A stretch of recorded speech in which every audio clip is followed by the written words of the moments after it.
It was supposed to be just another political debate, another night of sharp words and predictable arguments. But no one expected what unfolded that evening between Senator Elizabeth Warren and Senator John Kennedy. What began as a fiery exchange soon turned into one of the most talked about moments in recent television history, a moment that left millions stunned, silent, and emotional.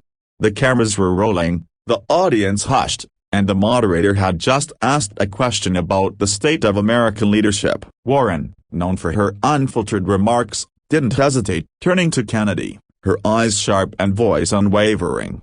She said, "You, Senator Kennedy, are a disgrace to this nation's values." The audience gasped. The air in the studio grew thick with tension. Even the moderator seemed unsure how to proceed. But Kennedy didn't flinch. He didn't raise his voice, didn't interrupt, didn't even seem angry. Instead, he simply leaned forward, clasped his hands, and waited for the noise to fade. When he finally spoke, his voice carried a calm strength that cut through the chaos. "Senator Warren," he began softly, "if standing up for the farmers, the factory workers, and the families who can't afford to put food on the table makes me a disgrace, then I'll wear that title with pride, because I'd rather be a disgrace to politics than a disappointment to the people who trusted us to lead." For a moment, there was silence, the kind of silence that feels louder than any applause. Warren blinked, her mouth slightly open, visibly caught off guard. The crowd erupted into applause,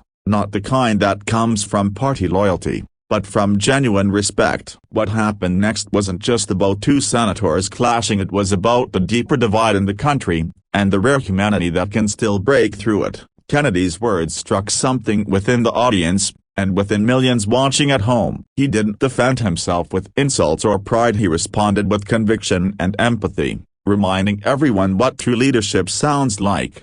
In the days that followed, social media exploded. Clips of the exchange spread like wildfire. Hashtags like #KennedyResponse and #SpeechlessWarren trended across platforms. People wrote that Kennedy had spoken not just for himself, but for all those who feel unheard and overlooked. Journalists tried to analyze it, pundits tried to twist it, but what resonated most was Kennedy's tone and sincerity. "He spoke from the heart," one commentator said, "and that's what politics desperately needs right now." Behind the scenes, those close to Kennedy said he wasn't angry at Warren. In fact, he told his team afterward, "She's passionate, and that's not a bad thing. But passion without perspective can burn everything around it." Those words revealed the kind of humility that often gets lost in political battles. The moment became more than a debate highlight, it became a turning point. For many Americans, Kennedy's response represented a return to something forgotten, a dignity. It reminded people that strength isn't about shouting the loudest,